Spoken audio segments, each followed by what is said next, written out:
கல்லர் சீரமைப்பு பள்ளிகள் வந்து இந்த நம்முடைய பள்ளிகளோட இணைக்கணும்னு சொல்லி ஒரு சட்டம் நம்ம கொண்டு வரலாம்னு பார்த்தோம். அது நியாயம்தான்.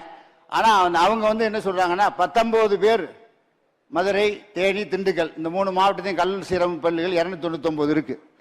அது உண்டு உறவிடை பள்ளி நம்ம வந்து துவக்கணும், ஒரு 3 பள்ளிகளை துவக்கணும். இப்போ கொண்டமநாயக்கன்பட்டி திண்டுக்கல்ல ஒரு உண்டு உறவிடை பள்ளியை துவக்கியிருக்கோம்.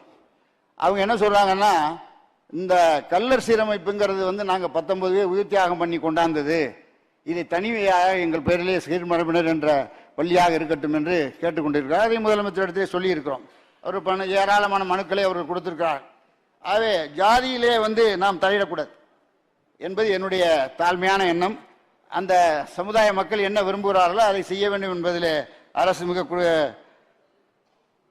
குறிப்பாக அரசு மிக வலிமையாக இருக்கிறது. ஜாதியை தலையிடக்கூடாது, ஜாதி பிரச்சனைகள் வருகின்ற பொழுது நாம் ஒதுக்கிவிட வேண்டும் என்றதில் அரசு என்பது தெளிவாக இருக்கிறது. ஆனால் 1334 விடுதிகள் இருக்கிறது, நம்முடைய விடுதிகள். அதில் மாணவர்கள் 85,000 பேருக்கு மேலே படிக்கிறார்கள். அவர்களுக்கு நம்முடைய முதலமைச்சரிடத்தை சொல்லி 42 கோடி ரூபாய் அதிகம் வாங்கி கொடுத்தோம். 1000 ரூபாய் வந்து 1400 ரூபாயை வாங்கி நம்முடைய முதலமைச்சர் வந்து உத்தரவு போட்டார். எப்படின்னா, பள்ளி மாணவர்களுக்கு, கல்லூரி மாணவர்களுக்கு 1100 1500 ஆக்கினார்.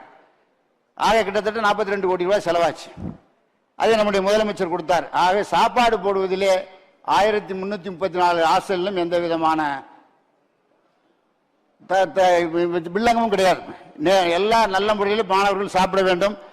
ஒடுக்கப்பட்டவர்கள், பிற்படுத்தப்பட்டவர்கள், மிகவும் பிற்படுத்தப்பட்டவர்கள், சீர்மிரவினர் மாணவர்கள்லாம் நல்ல முறையில் சாப்பிட வேண்டும் என்று நம்முடைய விடுதிகளில் நாம் செயல்பட்டு கொண்டிருக்கிறோம். ரெண்டாவது, இந்த விடுதிகளில் வேற மெயின்டெனன்ஸ் பண்ணணும். அதற்கு போய் நிதி கேட்டோம். முன்னாடிலாம் கொடுக்கறதில்ல. இப்போ 25 கோடி ரூபாய் கொடுத்தார் நம்முடைய முதலமைச்சர் அவர். 5 கோடி ரூபாய் கல்லர் சீரமைப்பு பள்ளிகளுக்கு பூரா பிற மெயின்டெனன்ஸ், அவங்களுடைய அந்த விடுதிகள் பூரா பாத்ரூம்ல எல்லாம் ரெடி பண்ணி கொடுக்குறோம். அதே மாதிரி 20 கோடி ரூபாய் நம்முடைய பொதுப்பணித்துறை மூலம் வேலைகள் நடந்து கொண்டு இருக்கிறது. இப்படி நம்முடைய மாணவர்களுடைய வளர்ச்சியிலே அக்கறை கொண்டுள்ள ஒரு அரசு திராவிட முன்னேற்ற கழகத்துடைய அரசு. அப்புறம் மாணவர்களுக்கு சீருடை வழங்குறான், மாணவிகளுக்கு சீருடை வழங்குறான். அப்புறம் மற்ற